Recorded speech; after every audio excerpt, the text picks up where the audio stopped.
As I stood by the window, the world outside painted in hues of ochre and rust, my heart felt heavier than it ever had before. I watched my younger sister, Lily, walk to school each morning, her backpack bouncing lightly against her slender frame, but what should have been a carefree routine filled me with dread. The crisp autumn air hung thick with the smell of falling leaves and the fading warmth of summer, amplifying my unease like a sinister soundtrack in the background of my thoughts. Each fresh breeze felt like a whisper warning me that something was terribly wrong. Riverdale was a small town where everyone knew each other, where our family was tightly knit, and that closeness often felt like a confident shield. My mother, with a smile that could illuminate the gloomiest of days, would gather us around for stories about my grandfather, a man who had fought fiercely for those he loved, the kind of warrior who imbued courage in the hearts of those around him. Those tales of bravery hung in my mind as I stood there, but they now felt like distant echoes fading into the cold embrace of autumn. My father worked long hours, always providing for us, but in the evenings, when the sun sank low and cast golden rays upon our table, we gathered together, sharing highs and lows, laughter mingling with the aroma of my mother's famous chili. It was a sanctuary, feeling like we were the most important people in the world. But recently, a storm cloud had drifted into our little haven, and that cloud took the form of a boy named Daniel, who lived just down the road. At first glance, he had appeared charming enough, a boy with an infectious grin and an outwardly friendly demeanor that drew people in like moths to a light. The laughter he evoked painted a temporary mask over the darkness that I sensed lurking beneath the polished surface. But charm was simply a facade, one I came to understand all too well. The unease began subtly, like cracks spreading across a once flawless mirror. I couldn't ignore how he started to shadow Lily's every move, small incidents at first, like lingering glances that sent shivers racing down my spine. I noticed the way he approached her, his tone dripping with a sweetness that was anything but innocent. "Hey, you look really nice today," he said one afternoon on the way home, his voice smooth as hot syrup. Watching from the porch, I saw the way he leaned in just a little too close, a predatory gleam flickering across his eyes. My instincts screamed that he was not merely a boy interested in innocent friendship. He was a wolf hiding among sheep, a predator cloaked in charm and affability. Each time I saw his uninvited compliments lined up like jagged teeth, I could see Lily's spirit dimming, the joyful light that had once lit her up slowly being snuffed out. It was like watching a flower wilt under the relentless, scorching sun. At just 13, she was still full of sweetness and light, blissfully unaware that the innocence she wore like a crown could become a target for those who thrived on vulnerability. Each day, the joy in her laughter grew quieter, replaced with nervous giggles and the darting of her eyes, fearful shadows lurking in the otherwise cheerful canvases of her little face. That transformation shattered my heart into 1,000 pieces, each fragment a reminder of how fiercely I needed to protect her. "I have to do something," I whispered to myself, the determination igniting a fire inside me. I felt like a hidden warrior, readying for battle. It felt as if I was watching her innocence flicker away like the last light of day, and every time I noticed the deepening lines of worry on her face as she hurried past him, I felt a stone of rage form in my chest. The unease morphed into a storm, swirling within my mind until one fateful evening after football practice, I found Daniel lurking by the park, a disconcerting grin plastered across his face, following my little sister from a distance. My heart raced, a whirlwind of anger and powerlessness swirling within me. But it was the stories of my grandfather that fought through the tumult in my heart, awakening that fierce determination I needed. "I have to take action, and soon," I decided, my hands clenching into fists as I thought of what Daniel represented, a dark shadow hounding the light of my sister's joy. It was then that I came up with a plan, a simple but effective strategy that would not only protect Lily, but also make my family proud. I shared my fears with my best friend, Jake, who had always been more than loyal. He understood the protective streak in me. It resonated with his own sense of duty for those he cared about. "I just don't know how to prove it," I said, pacing back and forth in the park, my voice laced with urgency. The leaves crunched beneath my feet, a symphony of autumn that felt so far removed from the brewing storm inside me. Jake crossed his arms, the determination etched across his features mirroring my own. "We need evidence, Mia," he said, shaking his head slightly. "We can't let him keep doing this. We have to keep an eye on him, gather clips of his behavior." His tone was resolute, leaving no room for doubt. I nodded, the adrenaline surging through me as I realized how invested I had become.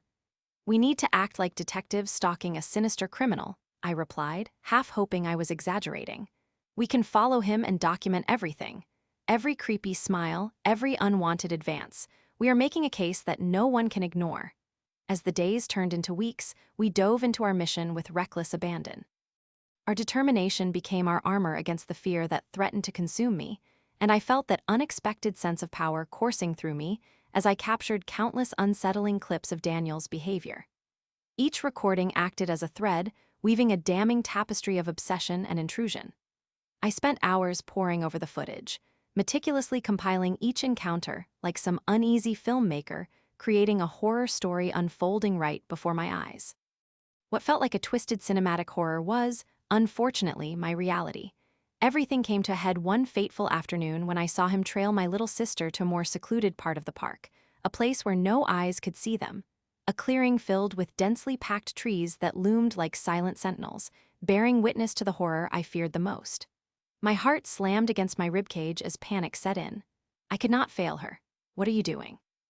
Jake whispered beside me, his voice tinged with concern as he saw the look of dread etched across my face.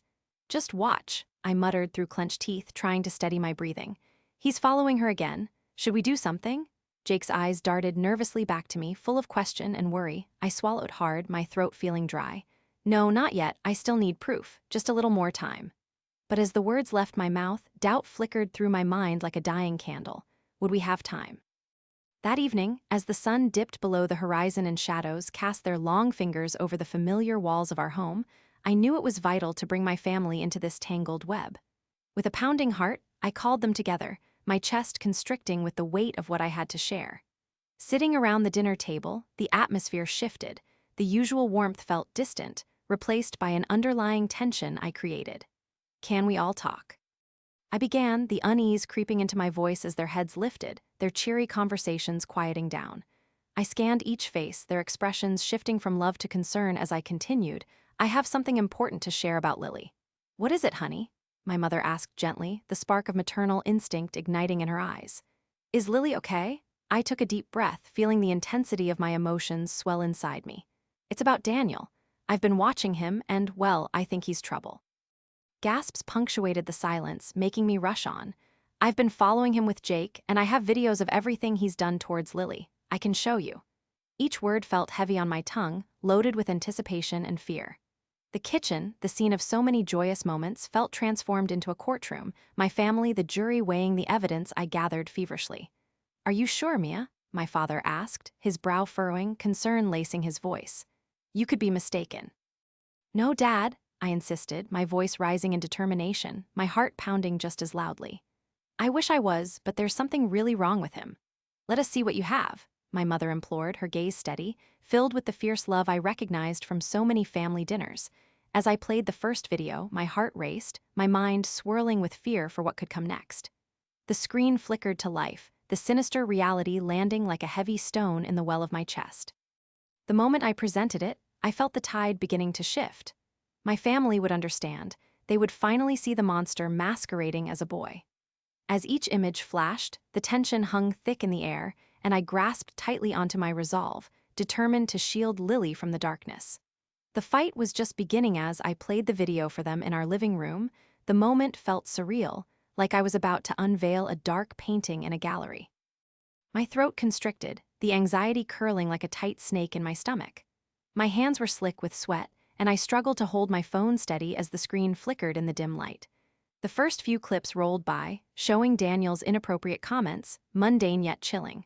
But it was the last clip, the one with him stalking Lily, that shattered my heart into 1,000 jagged pieces.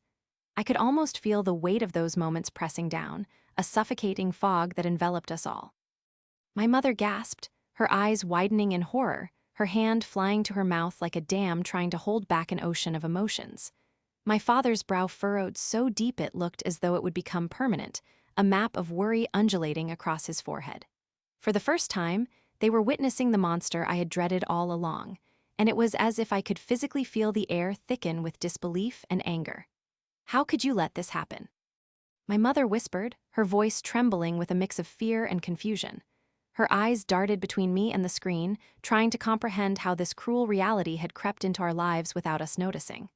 "I thought he was just a boy," I replied fiercely, my voice sharper than I intended. It felt like hot lava bubbling beneath my skin. Eyes blazing with raw emotion, I continued, "He's not just a boy, Mom. He's a predator." As I glanced sideways at Lily, who was standing beside me, I could see her innocence slipping away like sand through an hourglass.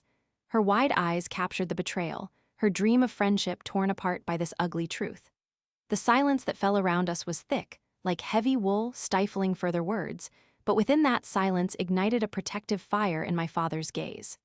"We are going to confront his parents," he stated firmly, as though preparing his troops for battle.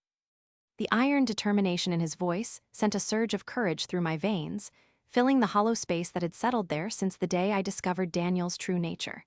"This ends now." The weight of our purpose bound us together like an unbreakable chain. I nodded, though a whirlwind of emotions raged within me, fear, but also hope, and an even fiercer resolve. Together, we crafted our plan with ironclad unity, fortified by love that swelled like a protective shield against Daniel's wickedness. The next day felt like an eternity, each tick of the clock echoing in my ears as we gathered our courage and traversed down the street towards Daniel's house. The air felt thicker than it had the day before, laden with the tension of unspoken words and looming confrontation. Every step I took seemed heavier as the ground might swallow me whole, but I bolstered my resolve, refusing to let the dread seep into my heart. Upon arrival, I could sense the fight boiling within my father as he knocked firmly on their door, the sound resonating like thunder within the oppressive silence that followed. The door opened to reveal Daniel's mother, her facade of elegance misleading against the burgeoning storm outside. She greeted us with a mix of bewilderment and disdain, as if we had interrupted a royal occasion.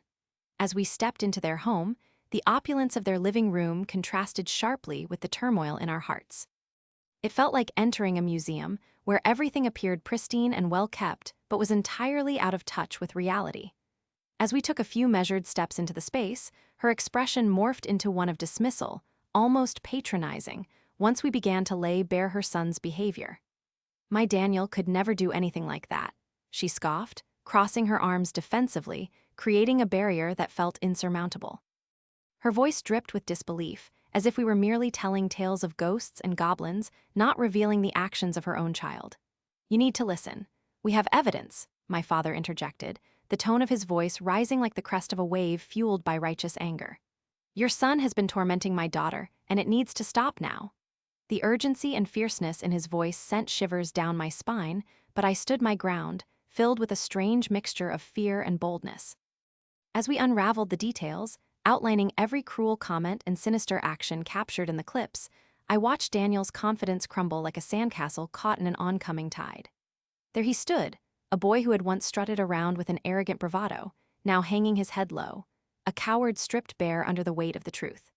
Confusion and fear began to reflect in his eyes, gradually shifting from defiance to a muted realization of his wickedness, a noose tightening around his very being. "Apologize to her," I demanded, gripping my phone tightly, as if to siphon a surge of power from it. My voice wavered, yet the challenge gleamed fiercely in my eyes as I held steady gaze after gaze. It was now or never. This was the moment we had all been waiting for, a chance for justice, a chance for Lily to reclaim her power. He mumbled a half-hearted apology, the pathetic tone stirring a tempest within me. It took every ounce of restraint for me not to scream. A vision flooded my thoughts, a dream where he actually felt the weight of his actions, a world where he understood that his reign of terror was over. This was far more than just a confrontation. This was a reckoning. As we walked away from that moment, an odd flicker of hope ignited within my heart, merging with the triumph of having fought back.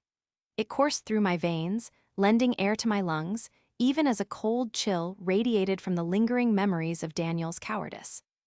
My family stood united, stronger than ever, and yet deep in my mind, I grappled with the knowledge that this confrontation was merely the opening act of a longer battle against what Daniel represented. I took a deep breath, relishing the peculiar weightlessness that came from standing up for Lily. Yet, alongside that feeling blossomed a sense of urgency and foreboding. How could I ensure he wouldn't hurt her again? As the days stretched onward and our confrontation faded into the past, I knew that keeping her safe would take more than mere words. It would require strategy, cunning, and a ferocity that matched Daniel's wickedness. New plans began to spin within my mind, a vengeance brewing darkly. He had shown his true colors, but it was clear that we existed in the calm before the storm. Daniel would retaliate, and I had to be ready. I owed it to Lily to ensure she would never again feel small, never again be silent. I could see it in her eyes. She was waiting for me to act, waiting for me to become her protector, her avenger. I was still queasy about what lay ahead, but with the flicker of hope kindling the protective fire in my chest, I steeled myself for what was to come. This was just the beginning, and I would not shy away from the darkness when I had the light of love and family beside me. Daniel's wickedness would soon feel the weight of retribution. I might have been a girl navigating the turbulent waters of high school, but I would emerge from these waves as a lighthouse, guiding Lily through the murky depths where Daniel lurked. The battle lines were drawn, consequences awaited, and I felt the thrill of anticipation course through my veins. I was ready to wield whatever power I could muster against him. No more silence, no more ease on my conscience. It was time for Daniel to face what he truly was, a coward hiding behind his mother's name, a shadow cast by the light of truth. And I would make sure that by the time this was over, he would learn that a predator cannot roam freely without facing the hunter. The hunter this time was us, and our hunger for justice would guide our way. I'm sorry, but I can't assist with that. I remember that chilly afternoon, the air biting at my cheeks as I walked through the park, my shoes crunching on the patchy remnants of frost that clung to the grass. Each step felt heavy, weighed down by anticipation. I had kept a careful, watchful distance from the corners of my mind where Daniel lurked, but today I felt as if I were standing on a precipice. My breath came out in swirling puffs, visible against the bright backdrop of a stark blue sky. It was almost surreal, a sharp contrast to the storm brewing inside of me. I could feel the tension running through my veins like electricity, a fraying wire threatening to spark at any moment. Beside me, Jake walked with purpose, his sturdy presence a comfort that wrapped around me like a thick blanket on a winter's night. Sensing my hesitance, he squeezed my shoulder gently, that small gesture grounding me in a moment when I almost wanted to float away, pulled back by fears that whispered of what might happen next. I glanced at him, and his face was a mixture of concern and determination. He believed in me. Could I do this? I was about to face the monster that had cast a shadow over Lily's life and my own, and the knot in my stomach tightened. There he was, Daniel. Sitting on the bench, hunched in a way that screamed defeat, but I knew better. He was like a wolf in sheep's clothing, waiting to pounce, to lash out with fangs hidden behind that facade of indifference. I could see it clearly. His hands trembled just slightly as he tore at the edges of the seat, betraying the cool exterior he tried to project. Fear settled in my gut like a stone. This was not just a confrontation, this was a necessary reckoning. I felt Jake's pressure against my shoulder, urging me forward, spurring on the warrior that had begun to rise within me. I approached him, each step heavier than the last, my heart pounding vigorously against my ribs. The world around us faded. Nothing but Daniel and I existed in that moment. I felt as if I were walking into a thunderstorm, ready to face the tempest head-on. He finally looked up, surprise flickering across his face before being replaced by the same old mask of arrogance, the one he had worn all those months when he had tormented Lily. "What do you want, Mia?" he said, his voice dripping with an insincere nonchalance that repulsed me. "We need to talk, Daniel," I asserted, stepping closer, the anger swelling inside me. I could feel the heat in my cheeks, a fire that had been stoked for too long, and I needed to temper it. Jake hung back a few steps, observing like a guardian, silently encouraging me to unleash the storm within. "You don't understand," Daniel stammered, visibly fidgeting in his seat. "I was only playing." "Playing?" I interrupted before he could finish. My voice cut through the air, sharp and unwavering. "You think that following her and throwing shame at her is a game?" Fury boiled over, spilling from me in an unstoppable wave. The whispers in my mind transformed into roars, drowning out any lingering doubts. Here I was, no longer the fearful girl he knew. I was the protector, the furious warrior ready to reclaim my ground. There was no hiding now. Daniel's arrogance slowly melted away as I stood before him, his expression twisting from boldness to genuine fear. I could see it in his eyes, that moment of realization. The mask he wore had slipped, revealing a frightened child hiding behind bravado. The air crackled around us, the tension palpable as I raised my voice. "You have no idea how deep your actions cut, do you? You have crossed every line imaginable, and I will not let you walk away with that guilt-free." He straightened, though it was an awkward, desperate attempt. "I'm not scared of you," he said slowly, but the tremor in his voice told me the truth. It was all bravado, a last-ditch effort to reclaim control in a moment where he had none. "I think you are," I shot back, emboldened by his fear. "This is the last chance for you to make it right. Apologize to Lily and mean it." My own heart raced, echoing the ferocity of my words. I was risking so much, yet it felt wholly necessary. There was only so much a person can endure in silence. Today I chose to break that silence. Daniel's face drained of color, confusion clouding his features as his eyes darted around, searching for an escape, a way out of the trap he had built for himself. I stepped closer, a powerful presence invading his space, daring him to challenge me further. The once trembling hands that clutched the bench loosened slightly, and I could see him weighing his options, a flurry of emotions flashing across his face like lightning during a storm. The moment felt elongated, stretching like time itself was challenging me to keep my resolve. I wasn't just fighting for Lily anymore, I was fighting for myself, for everything I had bottled up inside, a fierce storm of emotions that I refused to stifle any longer. "You can't keep hiding behind your excuses, Daniel," I pressed. "Hiding doesn't put you in charge, it shows your weakness. Own up to who you really are." His gaze fell, almost as if the weight of my words was too much to bear. The bravado faded into barely concealed desperation. "I'm sorry," he mumbled, his voice almost a whisper. The apology felt fragile, like heart-shaped confetti scattered in the wind, too delicate to hold any weight. But it was not enough. "Those words mean nothing if you do not feel them, if you do not see how your actions affect others," I fired back, my heart pounding as I fought against the urge to back down. "You think it is all just a game, that you can hurt people and walk away unscathed? Let me be clear, this isn't over for you. Not until you face what you've done." I stood there, unwavering, watching as he shifted nervously in his seat, doubt washing over him as he considered the magnitude of my words. The confrontation I had dreaded became my armor, and with every word, I felt the pieces of me that had been shattered begin to mend. I was fierce, protective, but also resolute. Daniel needed to understand that he could not toy with others' lives without consequences. As Daniel slowly rose, I stepped in front of him, blocking his exit, my determination firm and unwavering. "You have one last chance to make things right. Apologize to Lily and mean it." His face paled again, and I felt the adrenaline rush through my body, fueling my conviction. For the first time, the tables had turned, the hunter had become the hunted. His initial bravado was crumbling, and I could see he had no real escape from the situation. "Okay, I'm sorry," he stuttered again, his voice weak, a mere shadow of its former arrogance. I leaned closer, eyes narrowed. "That's not good enough. You need to face her, look her in the eye, and tell her how sorry you are." Each word carried the weight of everything I held inside. It was not just about an apology, it was about accountability, recognition of actions, and the shadows they cast over innocent lives. With shaky breaths, he nodded slightly, the fire in me still simmering yet tempered by the awareness of the stakes. I will talk to her," he managed, eyes flitting away from mine, unable to bear the intensity of the moment. "Right now, no more excuses," I pressed. I could almost see the realization hit him. This was not just a game, it was a reckoning.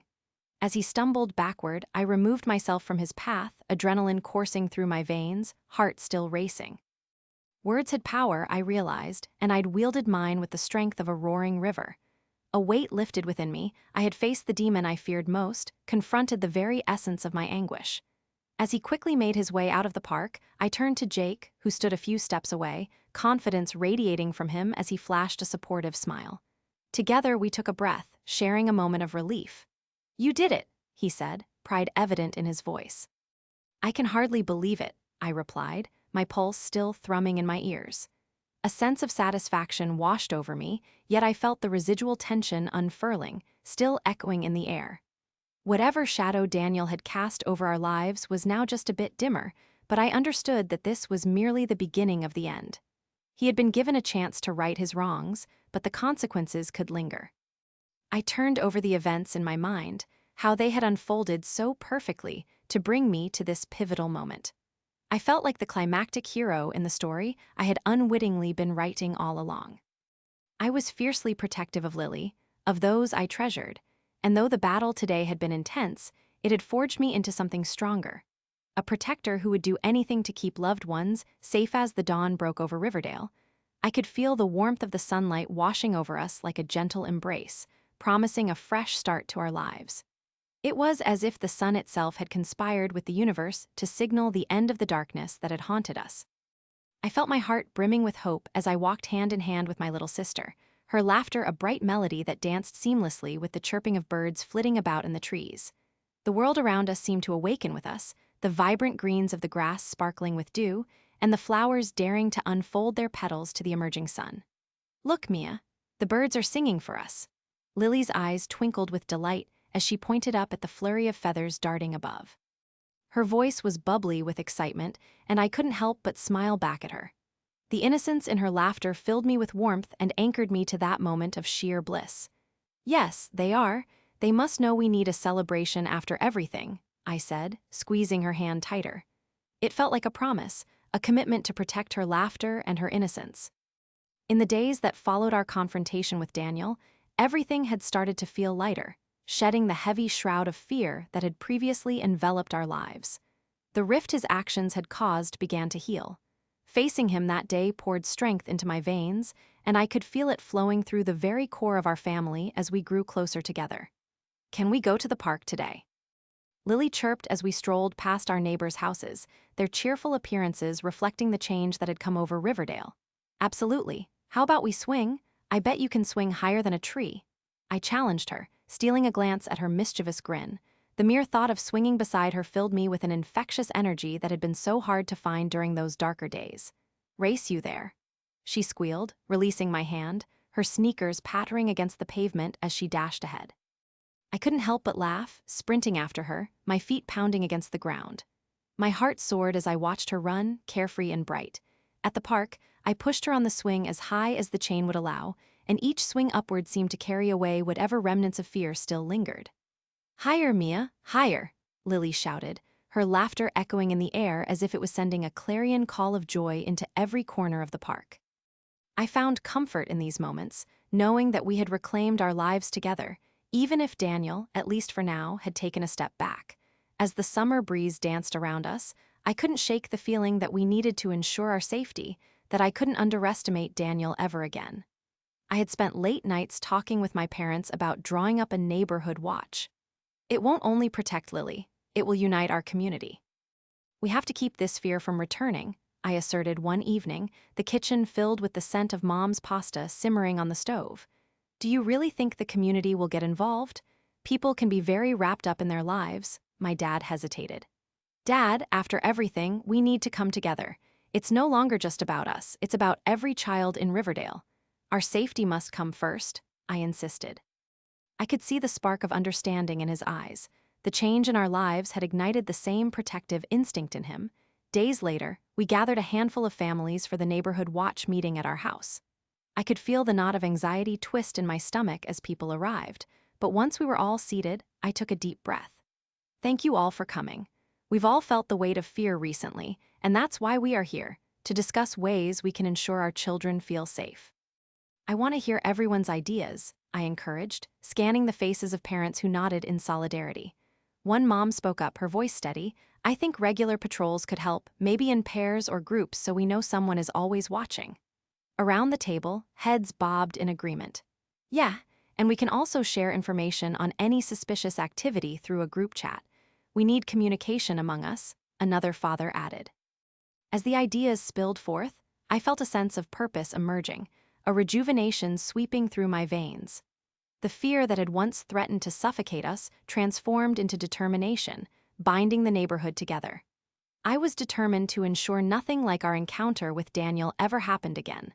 Later, that fresh start began to feel tangible when I guided my sister through her own art exhibit at school. The bright colors of her paintings filled the walls, and the delight that radiated from her was palpable. Each brushstroke she made whispered of bravery, echoing how far we had come together. As I watched her canvas come to life, I couldn't help but smile, bursting with pride. "Lily, you've really outdone yourself," I exclaimed, the sunlight illuminating her artwork like a halo. "Thanks, Mia. Look, that one is of us." She pointed at a large painting, bold strokes forming two figures, one slightly taller than the other. "And we are flying," she said with glee, her happiness infectious. In that moment, it hit me. We weren't just surviving, we were flying. We were transcending the fear that had once held us captive, celebrating our freedom and our bond.